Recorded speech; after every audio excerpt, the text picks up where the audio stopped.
वैसे तो हमास को अमेरिका समेत कई देशों के द्वारा एक आतंकवादी संगठन के तौर पर मान्यता दी गई है, लेकिन मौजूदा वक्त में इजराइल और फिलिस्तीन के बीच जारी विवाद के दौरान अब सवाल अमेरिका की मंशा को लेकर भी उठने लगे हैं। दरअसल दोनों पक्षों की तरफ से जारी हमलों को लेकर भारत समेत कई बड़े देशों की तरफ से लगातार शांति स्थापित करने की अपील की जा रही है। लोगों की लगातार हो रही मौतों को देखते हुए दोनों पक्षों से हमले रोकने को कहा जा रहा है।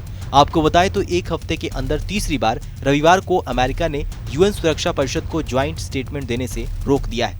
यूएन इजराइल को तुरंत सीज फायर करने की चेतावनी देने वाला था। ये बैठक नॉर्वे, ट्यूनीशिया और चीन की तरफ से बुलाई गई थी। बैठक में जब संयुक्त बयान जारी करने की बात रखी गई तो अमेरिका के प्रतिनिधि ने कोई प्रतिक्रिया नहीं दी। इस पर सफाई देते हुए यूएन में अमेरिकी एम्बेसडर लिंडा थॉमस ने कहा है कि हम दोनों पक्षों से बातचीत कर मुद्दे को सुलझाने की कोशिश कर रहे हैं। चीन के विदेश मंत्री वांग यी ने अमेरिका पर इजराइल का पक्ष लेने का आरोप लगाया। संयुक्त राष्ट्र में भारत के स्थायी प्रतिनिधि 16 मई को इस मामले पर बयान जारी किया था। उन्होंने इजराइल की एयर स्ट्राइक को हमास के हमले का जवाब बताया था। उन्होंने कहा था कि भारत भी पाकिस्तान के कारण क्रॉस बॉर्डर आतंकवाद का शिकार रहा है। आपको बताएं तो इजराइल और हमास के बीच पिछले 8 दिनों से जंग जारी है। दोनों तरफ से 200 से ज्यादा लोग मारे जा चुके हैं। इसमें 60 बच्चे और 37 महिलाएं शामिल हैं।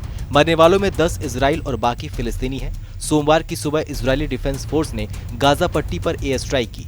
इजराइल डिफेंस फोर्स का दावा है कि इस हमले में हमास की 15 किलोमीटर लंबी सुरंग तबाह हो गई है और 9 कमांडर भी मारे गए हैं। सोमवार की सुबह तक हमास इजराइल के शहरों पर 3150 रॉकेट दाग चुका था।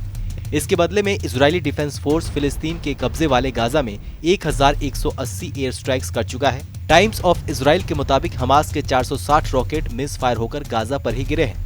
90% को इजराइल के आयरन ड्रोन ने हवा में ही खत्म कर दिया था।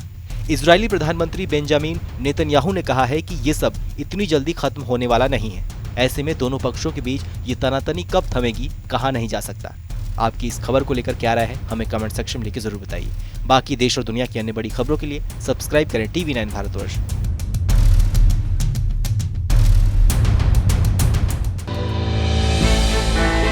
हमने की गलती फिर एक बार, कोरोना ने किया दोबारा प्रहार। मास्क, 2 गज दूरी, करें अपनी सुरक्षा खुद।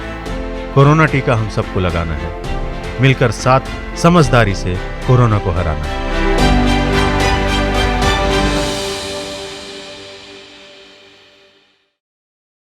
आपकी सेहत आपकी बात। देखिए कैसे रहें फिट मेरे साथ। खान पान, स्ट्रेस, डिप्रेशन पर अब जरूरी है बात। मैं हूं doctor Shikha Sharma. TV9 digital पर देखिए मेरे साथ। आप फिट तो सब हिट।